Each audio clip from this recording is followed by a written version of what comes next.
Welcome to the Squared Circle Pit with your host, Rob Pasbani.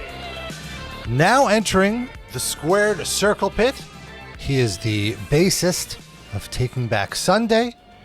Their new album, 152, comes out October 27th. Shaun Cooper, welcome to the pit. Hey, dude, thank you for having me, man. So happy to be here. Very excited to talk to you. I feel like there's a lot to talk about. Of course, we discussed the intersection of rock and pro wrestling here. And obviously, your rock credentials are well known. How long have you been a pro wrestling fan? Man, pretty much lifelong. As long as I can remember, I used to watch the Superstars show on Fox 5 here on Long Island. And that was like my sister and I would battle over the TV. She was watching like Small Wonder or something like that. And and I just ran all the tapes and stuff as I could. We didn't have any cable TV, so I was big WWF guy back then. Okay, this is a big theme among fellow New Yorkers that we just did not have access to cable at the time, and there was only the VHSs and the Saturday and Sunday morning shows. Like WCW, I could only watch worldwide at like 1 a.m. or something. That's the only way I could watch WCW. Yeah. It was way out of reach. Do you remember your first like wrestling memory at all? What's the first angle you saw or anything like that, or how you got turned on to it? Man, a big one that I remember when Saturday Night's Main Event became a thing, and the Earl and Dave Hebner rep switch, and he had plastic surgery, the Hogan and Andre and the $1 Million Man. That's a big one that sticks out. That was super fun. I was like, how did they do that? Oh, twins. Oh, that's one of my earliest memories as well. Actually, funny enough, my earliest memory was a honky tonk man with the guitar about to hit Macho Man, and Hogan comes out to save it. I'm not sure if that happened before or after the WrestleMania, but I remember that and the Hebner thing. The Hebner thing, it was so crazy because I remember my whole family, my extended family, got together to watch that because that was on a Friday night. It was like in prime time. Yeah. Uh-huh. And then like right after that, everyone stopped caring about wrestling except for me. I was the only one in my family. It just got good. Yeah. And even like my cousins who were the ones that turned me on to it, they're like, I'm too old for it now. Did you ever have a falling out with pro wrestling? I did. And it's way more depressing than that. Like I would kind of like ebb and flow into, when Raw became a thing, then it became kind of exciting again if I missed a couple of years in there. Kind of like I started playing music when I was around 12, and then I think I kind of fell out of wrestling for like a year or two, but Monday Night Raw became a thing and I had cable then. So I was watching that all the time. And then Eddie Guerrero and Chris Benoit, when they've met their untimely demises, I was like, man, I started to get into MMA and follow that a little bit more closely. And just wrestling became very depressing for a minute. But it's come back around recently. So that's pretty cool. What got you back into it afterward? Like, how did you get back in? Well, this is really cool. I was talking at the very end of tour with Andy Williams from Every Time I Die, who now wrestles for AEW. And he was talking to me. This was the very last show we played in Buffalo on the tour. And I didn't know he was a pro wrestler. And he was telling me all about the indie scene and running around with Tommy Dreamer and like Danny Dorian and all these cool stories of these ECW guys that he was like in cars with and stuff. I'm like, that's amazing. He's like, check out Lucha Underground, like do this, do that. Like, that's where it's really cool. And then, so that started to like kind of bring me back in a little bit. And my son's starting to get a little bit older. And I'm like, that's a cool thing we can get into together. Like I had such a fun time when I was 4, 5, 6 years old and stuff watching wrestling. Maybe we can check it out. And then met up with Seth Rollins, WWE World Champ. Seth Rollins came out to one of our shows when we were on tour with Coheed and Cambria, and we just hit it off. And we've kept in touch. And I was like, I got to watch this guy. He's amazing. So that really hooked me again. Oh, that's awesome. That's really cool that you could share that with your son. I feel like that's a great bonding experience. Who are some of his favorites? Yeah, well, Seth Rollins is number one. The Fiend was a little bit too scary for him. Rest in peace, Wyndham. But yeah, that was like cool to watch. I was like, man, I'm having so much fun watching this guy, but I got to just kind of hide his eyes and stuff because it was so scary. But Who else? Like Randy Orton's been out for a while. My son was liking him for a bit. Yeah, and he makes sure like he can't miss any of the Seth Rollins stuff. So that's where he's all in. And he loves Becky Lynch too. Oh, that's awesome. Yeah, it is Yeah. cool. Like when I've gone to house shows and sitting next to families and experiencing the show through the eyes of a kid is completely different. Like all of your irony and like cynicism goes away, and you remember like, oh yeah, this is what it's about. It really is about putting smiles on people's faces. Yeah, yeah, and when it's done well, it suspends disbelief, and you're just into it, and it's super fun. So yeah, it's definitely that's definitely enhanced my fandom. When you were a kid, did you just watch WWE, or did you eventually get into ECW at all, or WCW, or any of the other stuff? Yeah, yeah, yeah. As a fellow New Yorker, I was up late one night when I was a teenager. This was like 96 or 97, and caught the ECW TV show on MSG. And I was like, oh my God, like I've been hearing about this, and I saw them invade Raw and do all that stuff. And I'm like, I want to see these guys. I want to see more of it. And then just really couldn't track it down. I couldn't find the schedule and stuff. The internet wasn't what it has become. But I just was up late watching TV one night. I'm like, oh, here it is. And then I didn't miss an episode ever again. Just made sure I stayed up late and Yeah. checked it out. But yeah, I was all in on WCW actually, and Nitro was like the first live wrestling event I took myself to. I was working for Kenny Rogers Roasters. I saved up all my money, bought a ticket to the Nassau Coliseum, and drove me and my friends there. And we had such a blast. Do you remember what episode it was? That Nitro? I don't remember, anything? but yeah, Hall and Nash for big and stuff. I had a big "Hey Yo" sign I made, and yeah, it was just super fun. I forget. I'm sure I could Google and see what it was, but I did go to a couple of ECW house shows in Freeport, Long Island, Oh, at nice. the rec center where I learned how to swim when I was a kid. It was amazing that they were running shows there, and I actually tracked down those shows, and I have the DVDs of those shows, so it's pretty cool to look back on that. What were some of the matches that happened? Like anything? What were the feuds of the time? I think there might have been a Rob Van Dam Jerry Lynn match headlining one of Oh, them. okay. Yeah, This yeah, was yeah. this is what this was like the work rate era when they were like, all right, we've done all the crazy violence we can do. Let's show you just some sick matches with some chair Yeah, shots. yeah. Yeah, yeah, and I remember one of the shows the FBI came out and started out the show. I think Taz might have been on one of them. Taz was like my favorite ECW guy because it all looked like such a shoot. The stuff he was doing and throwing people around, like I really enjoyed watching his work. And he it's was a short interesting. guy too, so that made me happy as a short guy. It's interesting. You were kind of like drawn to the more shoot style stuff, and then I'm guessing, did you get into MMA through Ultimate Fighter? Like, how did you start getting into MMA? And Yeah, how did yeah, it tough progress? noob, as the internet would call me. So yeah, it was 2005, and I guess was that the TNN era where like Raw would lead into the Ultimate Fighter and stuff. Right. So I Yeah. was caught a few episodes of that first season, and then I saw Forrest Griffin and Stephen Bonner, and I was like, I gotta watch this all the time. This is crazy. So that just sucked me right in.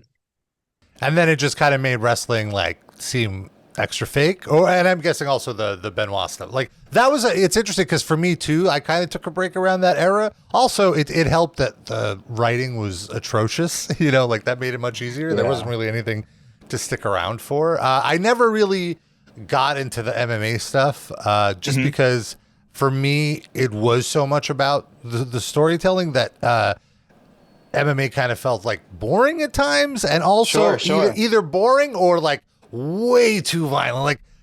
I always feel the refs should stop the matches like 30 seconds before they do, because it's just like, oh no, he's getting pummeled. I understand why they don't, but like just my own I just can't handle it. Oh yeah, and I've gotten a lot softer with that stuff too. Like I hate seeing a one-sided beatdown. Like I too want the refs to jump in and see, like when the guy's got nothing left and it's like a 10-8 round and they go to the stool. It's like the corner should really be thrown in the towel and stuff. So I've got yeah, like I like to see a good competition between like the top-notch guys, the best in the game and stuff like that. A game of inches, all that stuff. So yeah, I don't like the violent aspect of it either, although it does happen. I have recently started doing jiu-jitsu. I'm a Awesome. one stripe white belt, so watch out. Oh yeah. But it's Congrats. been about 6 months. It's been great. I regret not starting earlier, and I looked up some old interviews, and I see you're heavy into jiu-jitsu training, and I found an interview from Fight Network in 2014 where you're like, "Oh, I'm training with this young guy, Aljamain Sterling," and I'm like, "Wait, what?" Like, Yeah, even dude. I know who that is. So like, you were training with like UFC guys as you were. I mean, I like just sparring with a purple belt for me is intimidating. I can imagine sparring with someone who you've seen on UFC. You know, like how was that? Oh man, I've trained with all the Serra Longo guys and stuff, like all the guys you see in the UFC. Raging Ally Quinta is a good buddy of mine. Chris Weidman, I trained with him like I think a couple of weeks after he got back after he beat Anderson Silva for the title. And man, really good guys, like just so technical, so elite. And Matt Serra is my instructor. Gave me my black belt like year and a half ago and stuff. And so I used to train, I used to be a lunatic and just get on the mat with everyone. Now I track down the old guys who I've known forever and I just train with them exclusively because I don't want to get hurt. I've been training since 2007 and stuff, so I have to be really, really careful about what I do. So I just was such a lunatic. I wanted to learn everything as quick as possible and jump in with everybody. Now I'm like, okay, I'm gonna chill out a little bit. I just got to keep going. Like I'm there for the bullshit session with my guys and the girls. Like just a great atmosphere to train at, with Matt from the top down. All the instructors are great, and I just love it. It's such a great outlet. I actually haven't been in a few months because being on tour and stuff, but that's been kind of my MO forever. But yeah, I love it. And once you get the bug for it, like there's no going back. Like if you got the one stripe, man, you're on your way. So that's awesome. Yeah, I mean, I like feel guilty that I don't go more, and I look at, I'm definitely getting it. Like I'm definitely also once you start kind of figuring it out, it feels so great that you just you want to learn more. So yeah, I was wondering like what looking back as now you're way further, you're way closer to the end of the beginning like me. What kind of advice would you have for someone like me or someone starting out? There's no secret to it. There's no trick. It's just showing up every day. I'm no sort of athlete. I am no elite, whatever. But I do have, I tell my wife, we talk about this a lot of times. Like sometimes you just got to be dumb enough to go and do the thing. Don't overthink it. It was the same with the band getting started. Like if I had thought about it, there was no way I would have had a career. Like I would have picked something way safer. Same with jiu-jitsu. Like I didn't think there was any way I would be a black belt, but I just kept showing up. And once you start thinking about it, oh, well, I'm not as good as this guy, or this guy is so much better. Or like the first time I trained with Aljamain, put me in a triangle in about 20 seconds. I've been, training for 10 years or something. He'd been training his whole life. But Matt comes over to me. He's like, dude, don't worry about it. He's going to be in the UFC. I'm like, I know, man. A guy who's that awesome, like he's top of the food chain for sure. So, like just to keep that in mind, don't compare yourself to anyone else. Like when I start doing that, it's brutal. Like why would I even go back ever again? When I compare myself to my former self, the 26-year-old dumbass off the bar stool, oh my God, I would torch that guy. So, that's how I have to keep it in perspective. Yeah, I think that's great. And like, really, I find that a lot of the lessons you learned in jiu-jitsu you apply to all of life, really. Just like you said, just like with that, you can only really compete with yourself. That's all you have control over. And the big thing is staying calm under pressure, because if you keep your mind clear, that's the only way you're going to get through it. Like I think about that if a flight's delayed or I'm going to miss my connection or something like that. Dude, chill out. You freaking out and yelling at the counter person is not going to help anything. It's like being under a great, black belt's mount. Like, dude, chill out. You're not trying to explode. It's not happening. Yeah, that's actually a black belt mentioned that to me. It was like jiu-jitsu, it's about being comfortable in the uncomfortable. When someone's sitting on your face, that's possibly the worst possible thing. If you could deal with that, you could deal with the flight delay or whatever, right? Yeah. It's all not that bad. So that's really, really cool. And do you have do you do no gi or gi? Do you stick to the no gi or do you Yeah. I like them both. I definitely have a preference for the no gi, just a lot smoother. I feel a little bit safer in it and stuff. But I like all the tricks with the gi. I like all the chokes and manipulations from the collar and sleeve and all that stuff. So I think that it's super fun. So I basically just go to whatever class I can make. I'm either going to put on the gi or going to do no gi. If I'm doing it at home, probably no gi. Yeah, and I love like when I'm rolling and I sometimes walk into like a wrestling move. Like I'm sometimes like, oh, I could kind of get away with maybe a Boston Crab right now. There you go. Tremendous. So that's been fun. And it's just a fun reference point to kind of start off on, just because I also like was not athletic at all and just needed something where I just can't go to the gym. Like the gym is too boring for me, and I always Exactly. so it's like this is the only thing that keeps my attention, because if I'm not focused on the person in front of me, I'm gonna get choked out.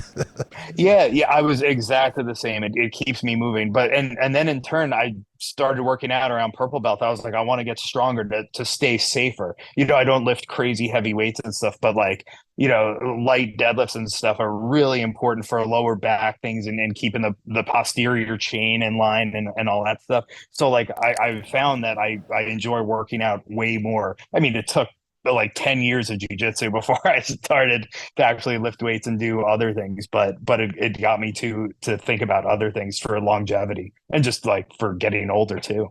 That's great. For me, I've also like I'm 40 right now, and I just started, and it's also exposed to me like, oh, I'm old and broken down. Like my knee, I didn't realize how bad my knee was until I started actively falling on it every day. Do you have like certain injury points that training so much is exposed? Yeah, I mean, there's always stuff like I definitely have a thing in my neck from like where my base sits over here for all of the years and stuff of, jumping on stage without proper warm up, maybe drink a little too much alcohol before the shows and stuff. So kind of going up dry and not warm. So I learned that. Yeah, I've had a little bit of a knee thing, nothing too major. I broke my hand training with a guy that I probably should have been training with one day back in like 2016. And that was a bad idea. Like, I since that accident happened, I was like, and I got really lucky, didn't need surgery. It was like a 6 week recovery time in a soft cast, and they just had my hand immobilized and stuff. But from that, I learned the most valuable lesson is really pick who I'm training with a lot better. Mm. Yeah, I mean, I could totally understand that. I definitely. So that's my biggest advice to you as a white belt. Pick your training partners wisely as an older guy, You know the guys who are safe, the guys who are lunatics. And if there's a new guy, even if he's smaller, even if he seems new, he might be still a spaz. So be careful. That's my concern is that I'm the spaz. I'm a 6'5", so I'm always just like, oh, I don't want to just fall on top of you and break. Yeah. That's a lot. That's a lot of body weight. Even you're not you don't look like a giant guy, but 6'5" is a lot of weight to be putting down on someone. But that's awesome though. Yeah, it's great. It's a great initial defense of just like being like, oh, I could just stand up, like yeah, man. Like just a big stiff arm, you'd be standing me right up straight. So I wanted to also talk a little bit about music. The first time I saw you guys was in 2002. I don't know if you remember this, but it was a pretty memorable show. It was in the basement of a synagogue in Bensonhurst. Do you remember playing the show? It was also right around the corner from where your singer lived, which is why you guys played the show. Do you have any memory of this? Wow. It was 2002? Yes. Man, I have a vague memory. And I'm not sure. I mean, it's just a random show, but I just thought it because my friends would throw punk shows in the basement of a synagogue in Bensonhurst, and it was just local bands initially, and then eventually, every once in a while, a more notable one came through. That's amazing. Do you remember who else was on the bill? I think it was all just like local bands. I think it might have been that you guys, it was like the last stop of you guys had just got back from tour and this was the last one, and that's how you fit it in or something like that. I don't remember, but yeah. And I saw recently you guys played a Long Island house show, which I thought was so cool, and got all over the internet. How did that go? Like, how did you guys decide to do that? So we knew we wanted to shoot a video for the song Sold.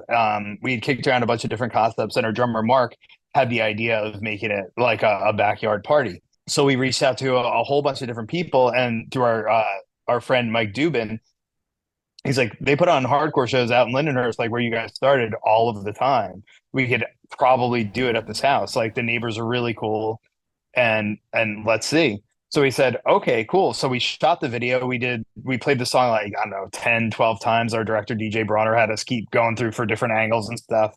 And then we're like, well, we can't just let these people sit outside in the hot, steamy backyard for 5 hours without giving them a little something.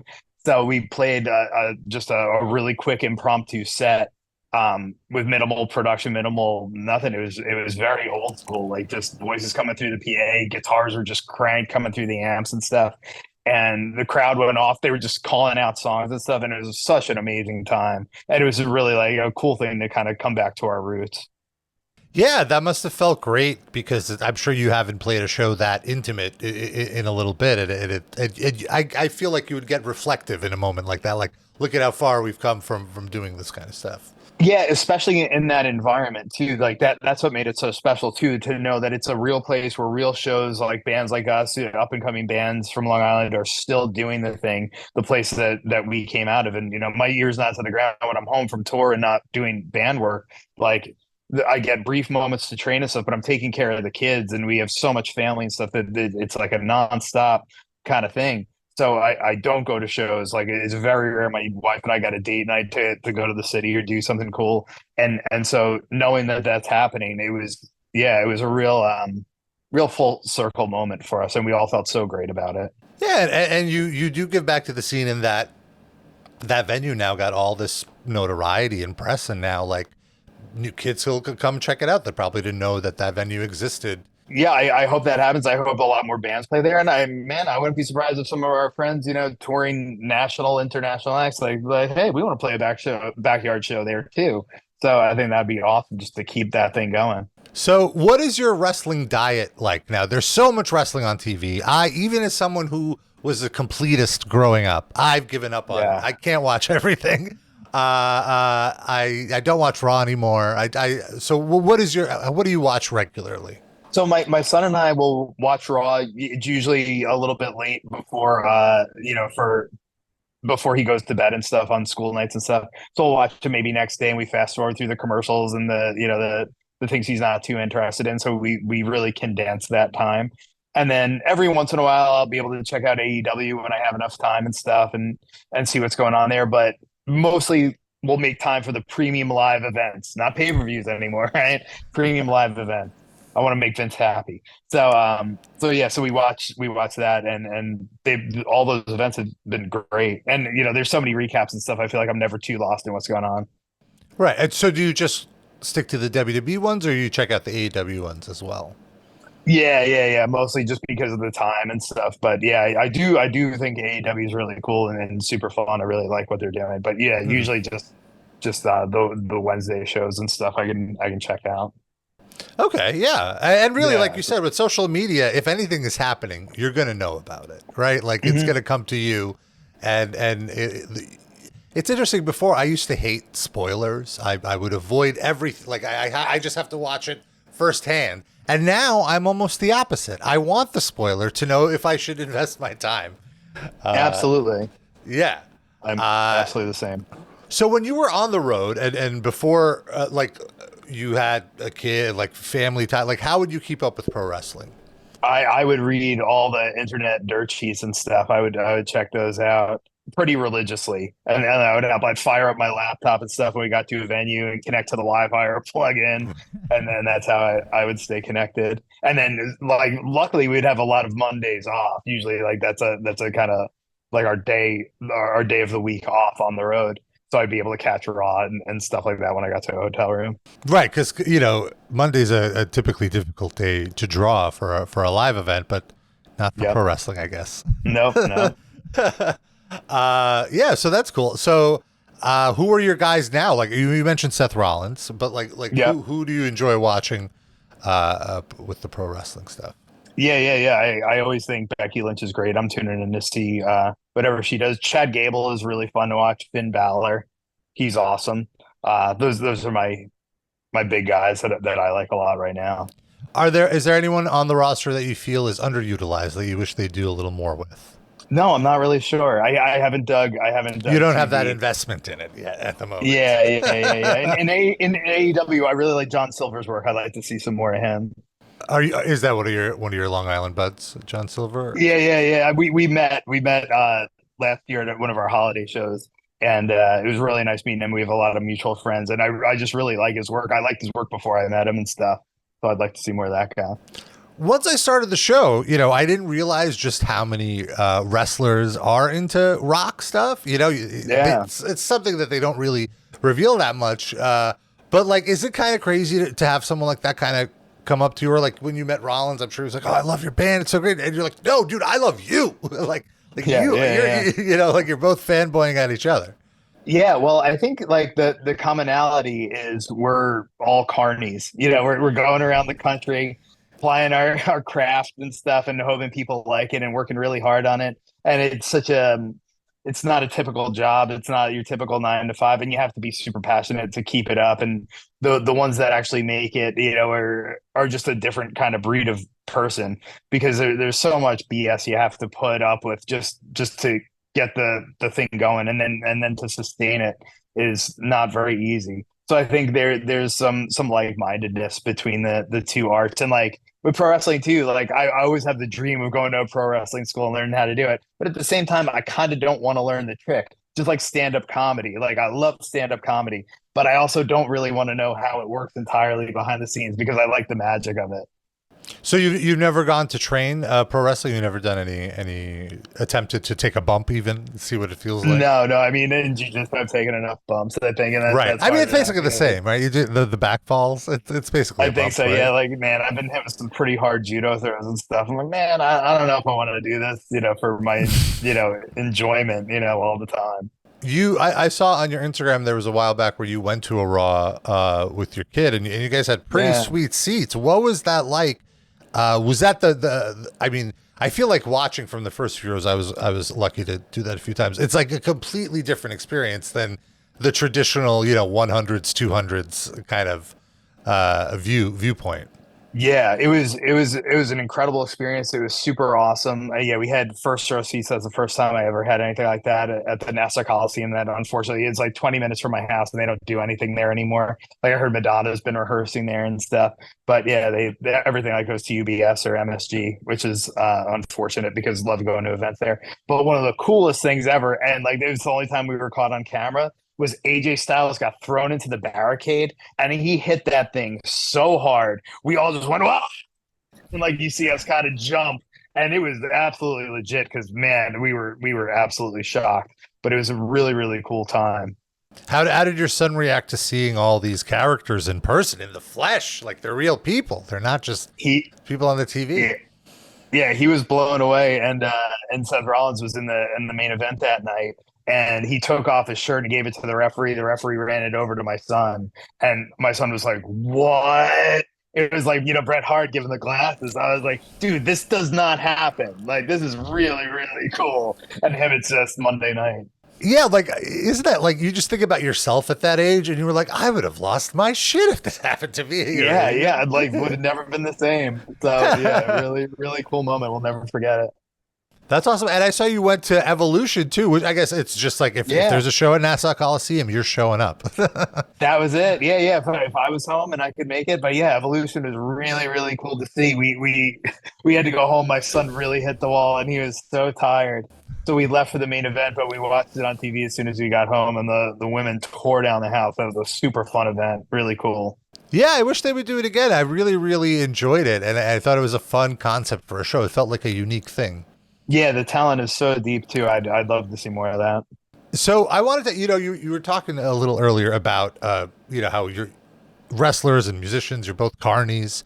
Have you thought? Have you thought about other similarities, like, for example, structuring your set list in a way similar to how one would structure a match with high spots and and the big climax finish? Do you find any other similarities like that? Oh yeah, all the time, and I definitely think about that. And it's just, I think it's just human emotion, like how it all moves, so it translates to a movie or a pro wrestling match or a set, for music. So we think about that all the time, and the thing we've done away with false finishes. So we don't do the encore stuff. We don't pretend like we played our best song, and everyone goes, "Ah!" Well, and then one more song, and then we come back and do the thing. But we just want to play the set front to back, and then we're done, and that's it. So yeah, no more false finishes for Taking Back Sunday. No dusty finish here. That's right. The ref's not coming out changing things. No way. I love that. So what about how do your bandmates feel about wrestling? Do they ever like walk in on you watching Raw and be like, "Oh, not again," or are they fine with it? Yeah, it was like that, and then it kind of became that with fights, and then we kind of go our own separate ways. So they don't know I'm doing. I can do it much more in secret now, especially with easy access on an iPad or a phone and stuff. It's not like dominating the TV in the one backstage area anymore. So yeah, I'm a little more, I'm a little more under the radar, I guess. So yeah, everyone thinks it's cool. Are you actively following UFC? I didn't even think to ask that. Like, do you watch the fights, or is it also like check in when it's a big thing? Yeah, absolutely. Like I was watching Aljamain's fight against Sean O'Malley the other week and stuff, and thought that stoppage was a little quick, but I get it. I would have liked to see Aljo get a chance, but he got hit pretty hard and stuff. But he's a warrior; he'll be back. So I'm excited to see him fight again. Yeah, like I always get the pay-per-views when they put a really great card together because there are so many. It's hard for me to keep up with that too. So I kind of pick and choose instead of getting them all like I used to a while ago. Yeah, because also it's not like the WWE Network where it's a monthly $5 subscription. You got to pay the full price for those guys. They squeeze you. Yeah, it's pretty steep. Yeah, but if any of my guys are on, it's well worth the price of admission. But yeah, I'm definitely a lot more choosy than I used to be. Cool. Well, thanks so much for hanging out. This has been really fun and always fun to not only talk to a fellow wrestling fan, but a fellow New York wrestling fan because I feel like we're a different breed. And you being a Long Island wrestler, like Nassau Coliseum. Is such a I love the Nassau Coliseum myself because I love that it's only like 13,000 people as opposed to like 18 for the Garden, so it has like this kind of interesting intimacy for a giant arena. Absolutely. And much like the old Shea Stadium, I appreciate its shitholeness. Like it has a charm to it. They did the whole big renovation and stuff. I was like, this seems exactly the same. Like, I don't know what's changed, but all right. I don't know where the money went, and now it's all gone. Maybe we get a casino. Like, all right. Yeah, the UBS Arena. Just my issue with it is it's that traffic jam to get to it makes me not want to go because the racetrack and everything. And there's only one 2-lane highway to get in there. It's brutal. Yeah. And I'm similar. Yeah, I've been less prone to going to events there. I haven't been to one yet, but I'm sure I will, and I will embrace the chaos, I guess. Yeah. There's an art to going to to going to shows here in the greater New York area. Shaun, thank you so much for hanging out with me. The new album 152, it's out October 27th via Fantasy. I appreciate it. Maybe one of these days, I don't know if you probably don't want to spar with me. I'm probably too much of a spaz, but maybe one of these days we'll end up on the same mat. Somewhere. Yeah, man. No. Like, and I tell people if they're going too crazy, hey, we got to take it easy. Let's work something else. I prefer I love to slow down, and I love when someone like a higher belt puts me in a hold, and I'm like, whoa, how did you get there? And then we just got to walk through it. That's the fun. Yeah, it's like a real life video game. It's awesome, man. But yeah, glad you're training. Awesome, man. Well, I will let you go, and I'll see you next time in the pit. All right, Rob. Thanks for having me. I'll see you soon, bud.